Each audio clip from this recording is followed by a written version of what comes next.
Minggu ini kita masih belajar firman Tuhan di area pelayanan atau ministry.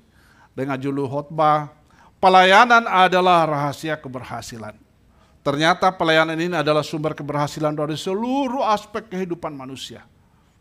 Kunci sukses pelayanan itu ada di tangan yang namanya pelayan.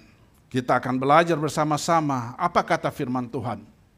Agar kita menjadi seorang pelayan yang berhasil di seluruh aspek kehidupan kita. Pelayanan adalah rahasia keberhasilan. Pelayanan adalah rahasia keberhasilan. Matius pasal 23 ayat 11 kita baca bersama-sama, ayatnya sangat pendek.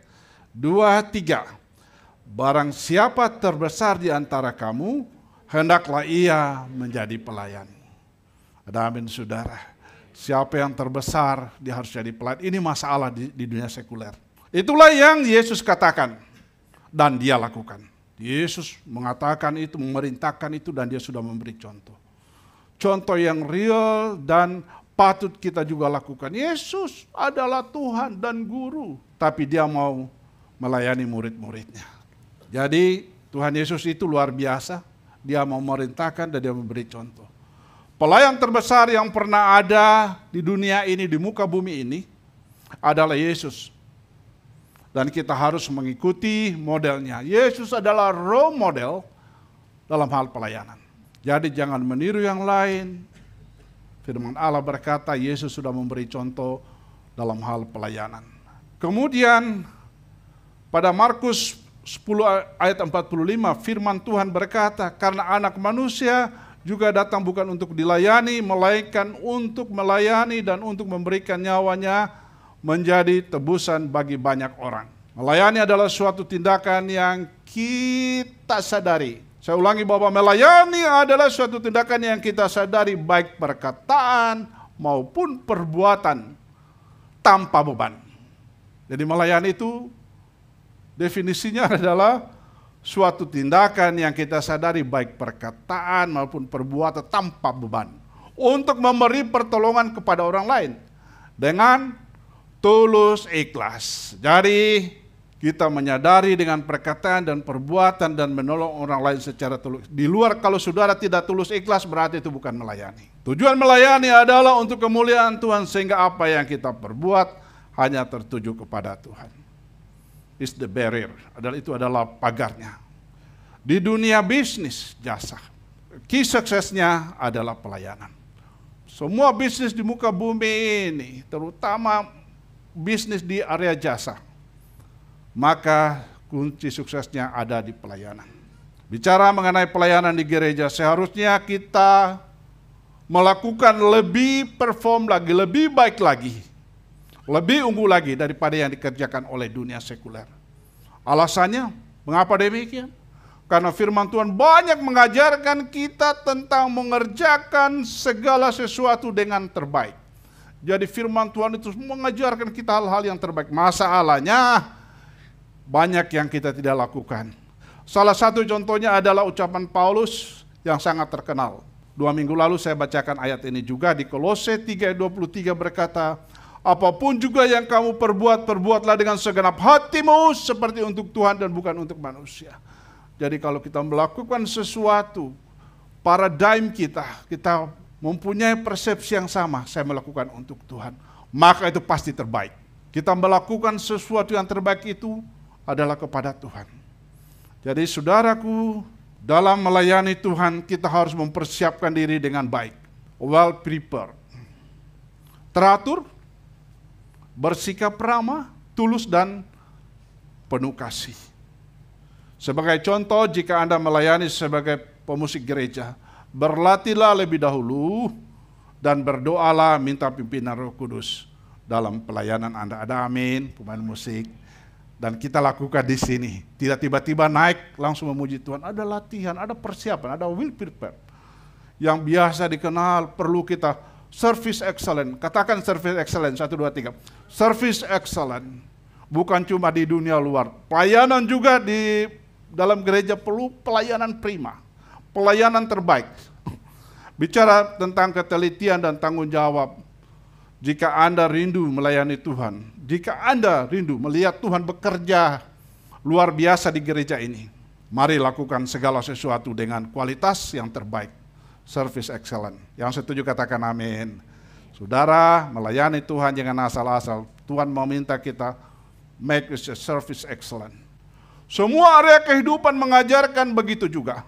Setiap bos di perusahaan tahu betapa pentingnya melayani karyawan mereka.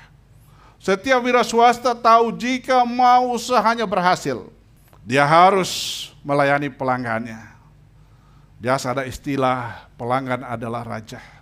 Customer adalah menjadi raja.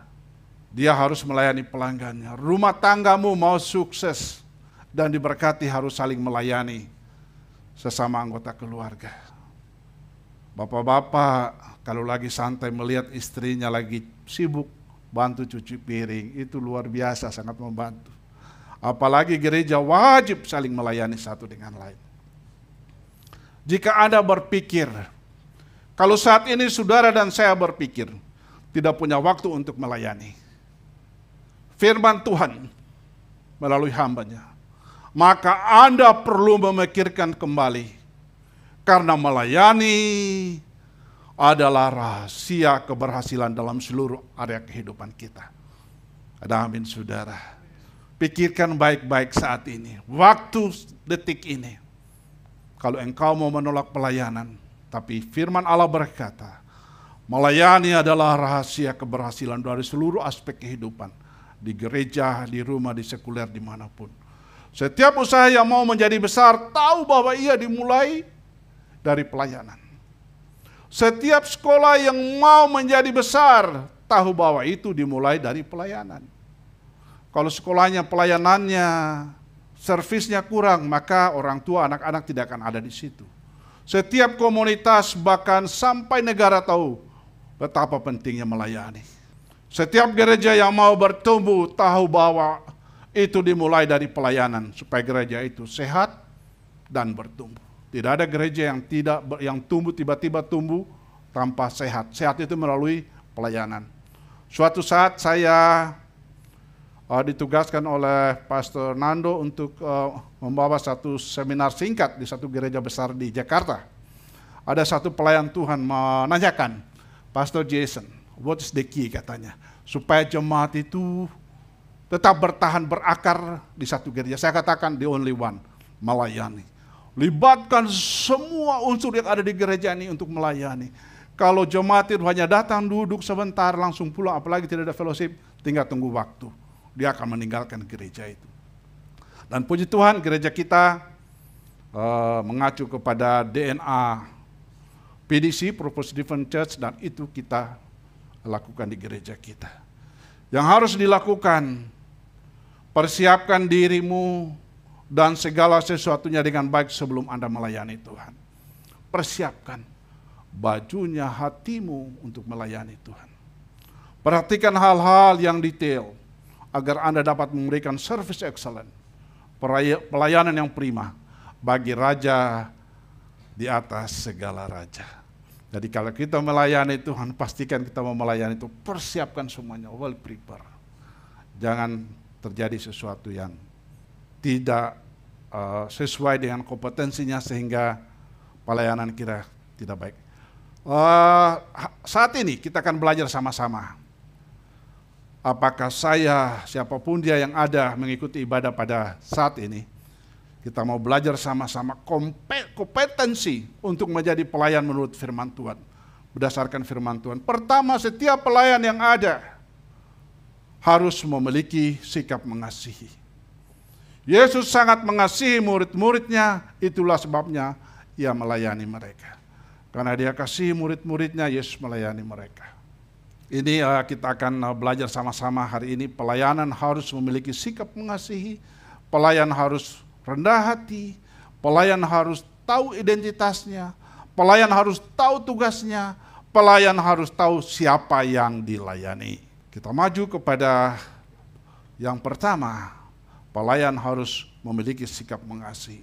Yohanes 13 ayat 1b. Firman Allah berkata, sama seperti ia senantiasa mengasihi murid-muridnya, demikianlah sekarang ia mengasihi mereka sampai kepada kesudahannya. Yesus memberi contoh, dia kasih murid-muridnya sampai kesudahan, sampai akhir hidupnya. Kapan Yesus menunjukkan kasih setianya kepada murid-muridnya? Bukan pada saat dia melakukan mujizat itu, tetapi Yesus menyatakan kasihnya, yaitu melalui melayani mereka. Pelayanan dimotivasi oleh kasih. Semua pelayanan yang tidak dimotivasi oleh kasih, tinggal tunggu waktunya. Akan jalan tapi tidak lama umurnya. Jika pelayanan dimotivasi oleh ketakutan, rasa bersalah, karena perintah, pelayanan itu tidak akan bertahan lama. Itu akan membuat kita terbeban dan menjadi lelah dan stres. Jemaat yang dikasihi Tuhan, kalau engkau merasa stres di pelayananmu, katakan kepada para kepala bidang, "Om, Bro, kayaknya saya mau pindah pelayanan." It's okay. Bahwa saudaraku yang kekasih di dalam Tuhan, pastikan engkau melayani karena tidak terintimidasi, tapi betul-betul karena dasarnya kasih. Kita perlu tahu bahwa kita sebagai manusia adalah makhluk yang penuh dengan konflik. Itu teori manapun menyatakan itu. Manusia itu kalau sendiri aman, dua mulai akan terjadi konflik. Apakah dia kakak adik, suami istri, teorinya mengatakan manusia itu pada dasarnya ada konflik. Ada amin. Itu kita pegang dulu sama-sama, saudara. Kita tidaklah selalu dimotivasi oleh kasih. Itu jelas. Ada kalanya dimotivasi oleh kebencian, dimotivasi oleh lain-lain hal. Tapi itu bukanlah alasan kita tidak untuk melayani Tuhan, melayani sesama kita. Karena semakin kita dimotivasi oleh kasih, semakin kita dikuatkan untuk melayani, semakin kita mencapai apa yang Yesus katakan tentang keberhasilan.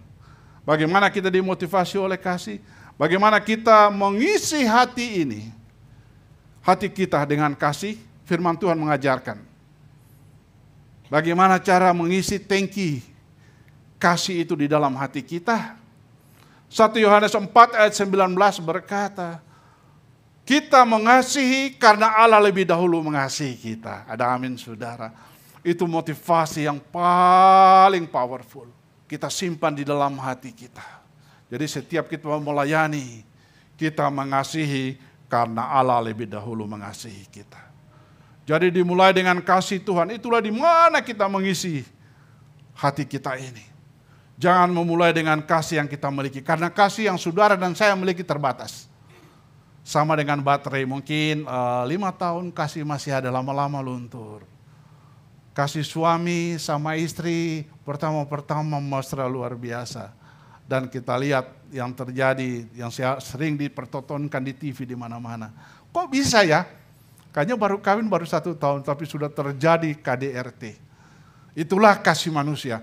Justru itu pelajarannya pada pagi hari ini, jangan engkau pakai kasihmu yang terbatas itu. Bagaimana kita dimotivasi oleh kasih? Kita mengasihkan Allah lebih dahulu mengasihi kita. Tapi jika kasih Tuhan yang tanpa syarat dan kekal selamanya mengisi kita. Kalau kasih Tuhan yang tidak ada batasnya itu ada di dalam hati kita, maka kita akan bisa mengasihi orang lain dengan memakai kasih Tuhan itu. Jika kita mengenal kasih Tuhan yang mengampuni kita tanpa syarat, maka kita diberikan kemampuan untuk mengampuni orang lain. Jadi motivasinya dari diri kita, bahwa kita ini sudah diampuni dalam keadaan zero budget. Kita juga wajib mengampuni orang lain. Apa yang kita terima jangan pakai sendiri, pakai juga buat orang. Itulah pesan daripada firman Tuhan. Galatia 5 ayat 13, firman Tuhan berkata, saudara-saudara, memang kamu telah dipanggil untuk merdeka. Tetapi janganlah kamu mempergunakan kemerdekaan itu sebagai kesempatan untuk kehidupan dalam dosa. Melainkan layanilah seorang akan yang lain oleh kasih. Tuhan memberikan kehendak bebas buat saudara dan saya. Kita bisa memilih untuk menjadi egois atau mau melayani. Tetapi Paulus menyarankan kepada orang-orang Galatia dan kepada kita saat ini untuk melayani. Kita mengasihi orang-orang yang kita layani. Kita tidak akan selalu suka dengan apa yang kita kerjakan. Tapi kita suka melayani orang-orang yang dilayani. Contohnya, Bapak-bapak yang ada di sini, ibu-ibu yang ada yang sudah pernah punya baby. Orang tua tidak akan mengatakan bahwa mereka suka mengganti popok. Dia nggak mau sebenarnya. Bapak-bapak itu mengganti-ganti popok banyak. Tetapi mereka suka melayani anak mereka. Itu dulu. Alasannya karena dia mengasihi, dia suka. Awalnya tidak suka. Kasih mereka terhadap si bayi memampukan mereka untuk melakukan sesuatu yang tidak mereka sukai. Bapak-bapak mau nggak kok tangannya kotor? Selo waktu masih kecil, saya sementara jemur, tahu-tahu udah di tangan saya penuh. Saya benci enggak, karena saya mengasihi dia. Jadi pada saat saudara dan saya mempunyai motivasi melayani dengan kasih, maka engkau akan melakukan semuanya dengan very well, sangat clear dan bagus. Mengasihi adalah syarat utama dalam melayani pekerjaan Tuhan. Setiap orang bisa melayani, namun pelayanan yang tidak dibarengi dengan sikap mengasihi tidak mungkin memuliakan Tuhan dan berdampak untuk orang lain. Yang setuju katakan amin. Jadi pastikan semua pelayanan kita di mana-mana adalah basicnya kasih. Yang kedua, pelayanan harus rendah hati. Pelayan itu harus rendah hati. Yesus menunduk dan merendahkan hati untuk membasuh kaki. Besoknya Yesus merendahkan diri untuk disalib. Luar biasa. Supaya kebutuhan semua manusia, kita semua dipenuhi. Pelayanan seperti apa yang Tuhan suka? Adalah pelayanan yang rendah hati. Jadi pelayan harus rendah hati. Matius 23 ayat 11 hingga 12 berkata, barang siapa terbesar di antara kamu, hendaklah ia menjadi pelayanmu. Dan barang siapa meninggikan diri, ia akan direndahkan. Dan barang siapa merendahkan diri, ia akan ditinggikan. Clear. Penghalang terbesar untuk melayani adalah hati kita yang angkuh. Yes. Dan itu sangat clear. Pada saat engkau belum merendahkan diri, engkau akan tidak mampu melayani. Apapun. Melayani istrimu, melayani apapun yang namanya melayani. Kalau engkau masih memiliki hati yang angkuh, maka engkau tidak akan mampu menjadi pelayan yang luar biasa.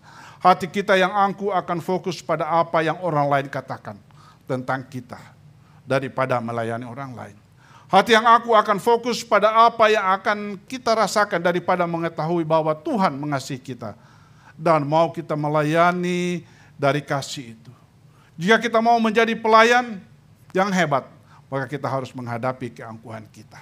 Langkah pertama dalam kerendahan hati bukanlah berpikir, perhatikan baik-baik kalimat ini. Langkah pertama dalam kerendahan hati bukanlah berpikir bahwa kita ini rendah. Tetapi lebih kepada berpikir bahwa orang lain itu lebih tinggi dari saya.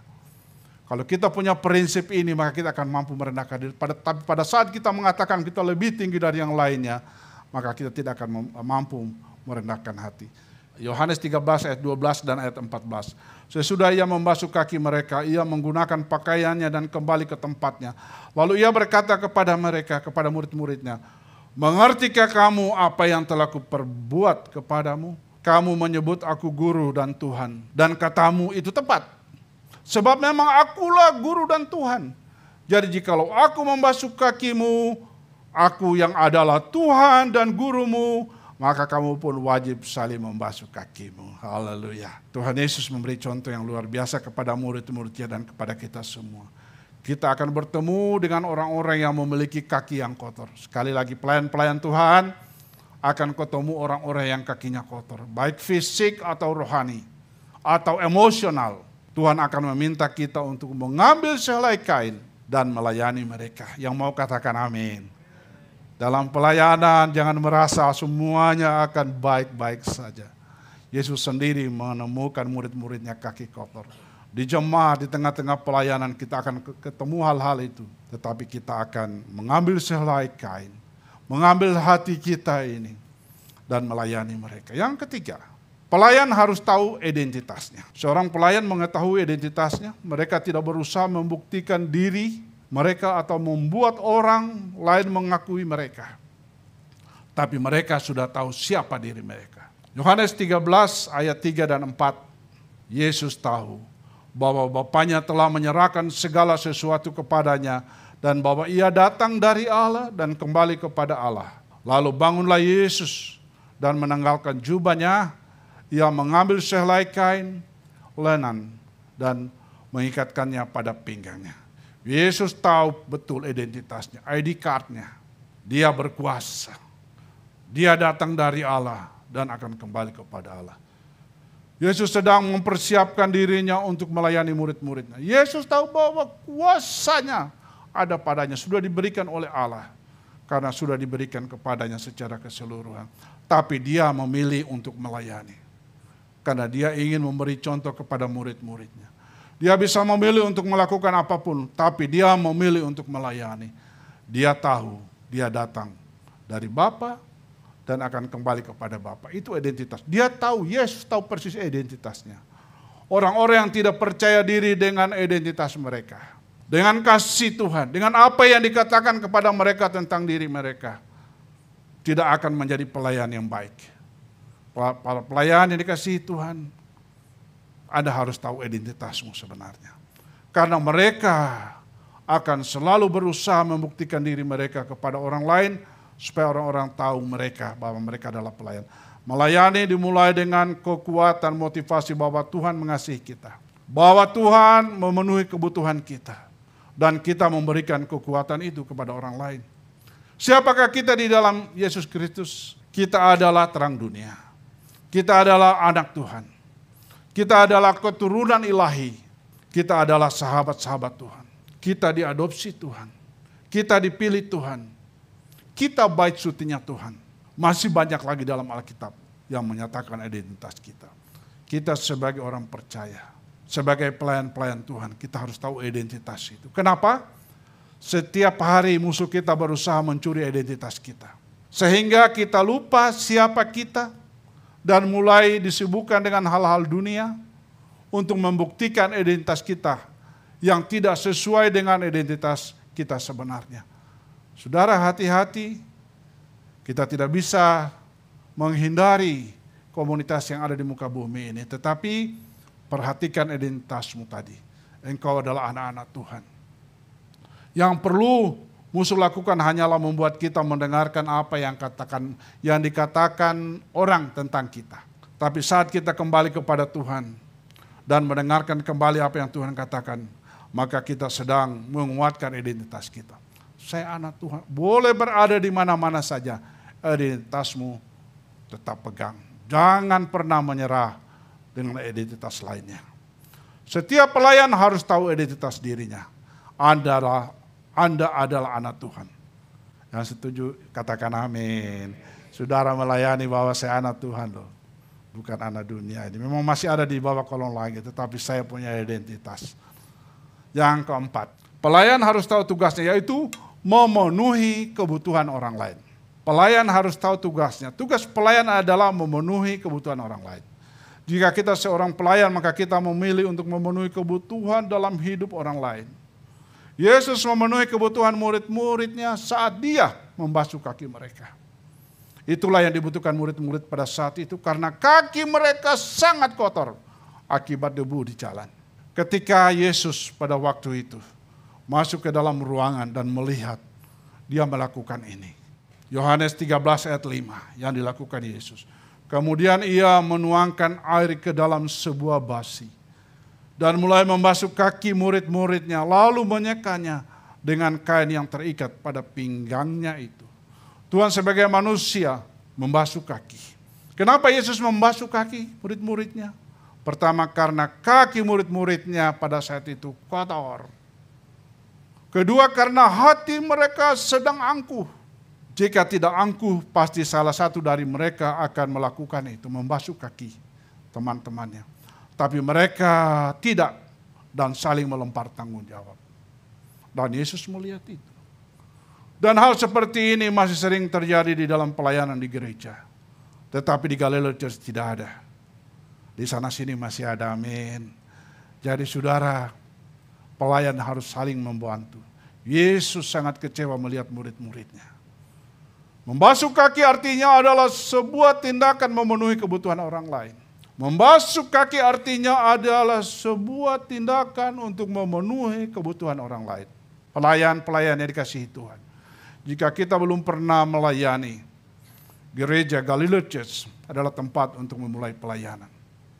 Jika kita tidak tahu mesti melayani, cobalah salah satu.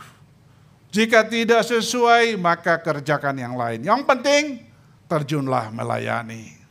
Ada pelayanan yang perlu kita perhatikan sama-sama. Ada pelayanan yang berdasarkan kita dibentuk sesuai dengan shape yang Tuhan sudah bentuk. Dan ada pelayanan yang berdasarkan kebutuhan yang mendesak.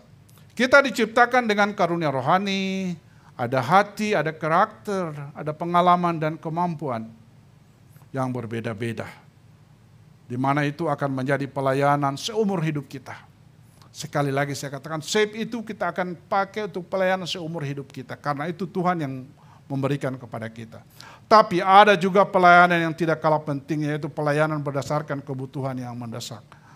Contohnya, ketika kita melihat kebutuhan di depan kita. Kita sadar bahwa itu harus memenuhi kebutuhan itu. Kadang kita bingung dan berpikir jika kita sudah dibentuk untuk melayani di bahagian ini, maka kita tidak perlu melakukan pelayanan yang bukan bahagian kita. Dengarkan baik-baik. Contoh ekstrimnya, kita berjalan di gereja dan menemukan sampah di lantai. Kita berkata bahwa saya tidak dibentuk, job desk saya bukan untuk mengambil sampah. Job desk saya untuk memuji Tuhan, untuk bermain musik. Jadi kita tunggu orang lain yang dibentuk untuk memungut sampah. Harus tunggu kok abang dulu. Itu adalah sesuatu yang salah. Saya katakan sesuatu yang salah. Melihat ada tumpukan sampah yang bukan bahagian kita, tetapi itu adalah kebutuhan mendesak dan bisa kita lakukan. Pelayanan harus tahu tugasnya, memenuhi kebutuhan orang lain. Dan yang kelima, pelayan harus tahu siapa yang dilayani. Siapa targetnya, siapa pelanggannya, siapa customernya. Karena kita melayani orang yang tidak sempurna. Basic. Saudara melayani saya, melayani jemaat yang ini adalah manusia yang tidak sempurna. Mungkin kita membayangkan sedang ada suasana menyembah atau rohani di dalamnya. Tapi pengalaman yang terjadi di tengah-tengah murid, tapi ternyata tidaklah seperti itu.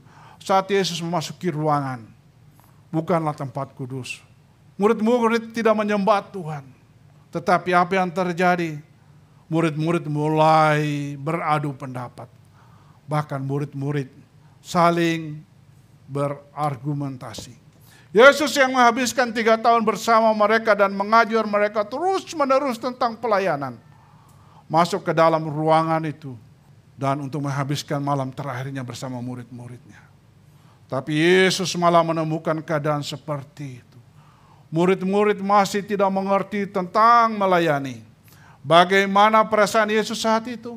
Mungkin kalau saya atau saudara sebagai Yesus pada saat itu akan tergoda untuk pergi dan meninggalkan mereka. Kenapa? Kecewa banget. 3 tahun Yesus bersama dengan mereka. Dilatih cara melayani tetapi mereka tidak mengerti juga. Tapi sebaliknya Yesus melayani mereka. Kita tidak melayani untuk pengakuan orang lain. Kita melayani karena Tuhan mengasihi kita. Ada amin. Tidak, saya ulangi. Kita tidak melayani untuk pengakuan orang lain. Kita tidak melayani bukan untuk pengakuan manajemen gereja. Kita melayani karena Tuhan mengasihi kita. Itulah basic pelayanan itu. Orang-orang akan mengecewakan kita, tapi kita bisa memilih untuk tidak kecewa. Saudara jangan berpikir Anda berada di gereja, di pelayanan, di gereja. Orang pikir, wah tempat suci, tidak ada kecewa. Ada, selama masih manusia, Anda akan menemukan kekecewaan. Tapi pesan firman Allah, pesan Yesus pada kita semua. Orang-orang akan mengecewakan kita, tapi kita bisa memilih untuk tidak kecewa. Ada amin. Jadilah pelayan yang tidak kecewa. Jangan baper, salah sedikit baper itu bukan pelayan yang luar biasa. Jangan biarkan kekecewaan itu mencuri kebesaran kita pada saat melayani. Yesus bahkan membasuh kaki Yudas, orang yang mengkhianati dia. Luar biasa. Yohanes 13 ayat 2. Mereka sedang makan bersama dan iblis telah membisikkan rencana dalam hati Yudas Iskariot, anak Simon, untuk mengkhianati dia. Jadi Yudas tahu dia akan mengkhianati Yesus. Dan Yesus tahu juga Yudas akan mengkhianatinya. Tetapi apa yang Yesus lakukan? Yesus tetap membasuh kaki Yudas. Yudas menjatuhkan Yesus, tapi Yesus tetap melayanilah. Yesus luar biasa. Dia adalah role model kita dalam melayani. Saudaraku jemaat yang diberkati Tuhan, biarlah kita melayani, belajar melayani di gereja ini. Anggaplah kita ini semua kakak beradik. Karena apa? Kalau kakak beradik itu sampai garuk-garuk pukul-pukulan, 2-3 menit lagi akan saling berangkul-rangkulan. Orang akan menjatuhkan kita, tetapi jangan biarkan hal itu membawa kita menjauh dari sukacita pelayanan. Banyak orang yang dikecewakan dan akhirnya mundur. Mereka ke gereja dan tidak mau melayani lagi, tapi Yesus sudah memberi contoh kepada kita. Just do it. Contoh berikutnya, Yesus juga membasuh kaki Petrus walaupun Petrus tidak mau. Yohanes 13 ayat 8-9. Kata Petrus kepadanya, engkau tidak akan membasuh kakiku sampai selama-lamanya. Jawab Yesus, jikalau aku tidak membasuh engkau, engkau tidak mendapat bagian dalam aku. Apa respon daripada Petrus? Kata Simon Petrus kepadanya, Tuhan, jangan hanya kaki saya, tetapi juga tangan dan kepalaku. Betapa cepatnya Petrus berubah dari tidak menjadi ya. Petrus sangat mudah ditebak. Dia bisa menjadi sangat yakin dengan dirinya, tapi ternyata itu salah. Sering kita seperti Petrus. Petrus bilang ia tidak akan menyangkal Yesus, tetapi dia menyangkal. Haleluya. Kebesaran ditemukan di dalam pelayanan. Berkat terbesar dalam hidup kita datang dari tempat-tempat di mana kita memilih untuk melayani. Yesus mengajarkan hal-hal yang terbaik, terbalik dengan dunia ini. Mengakhiri khotbah saya pada saat ini. Dunia mau kita untuk menjadi terkenal. Benar atau betul? Yesus mau kita mengenali orang lain. 180 derajat bedanya. Dunia, manajemen dunia mau kita untuk menjadi terkenal, menjadi hebat. Tapi Yesus mau kita mengenali orang-orang lain. Yang kedua, Yesus mau kita berpikir bahwa kebesaran adalah tentang apa yang kita dapat. Dunia mengajarkan kita berpikir bahwa kebesaran adalah tentang apa yang kita dapat. Tetapi Yesus berkata bahwa kebesaran datang dari apa yang kita beri. Dunia menerima, Yesus mengajarkan kita memberi. Dunia mau kita berpikir bahwa keberhasilan adalah tentang apa yang kita capai. Yesus berkata keberhasilan sejati datang dari pelayanan. Saya undang kita bangkit berdiri semuanya.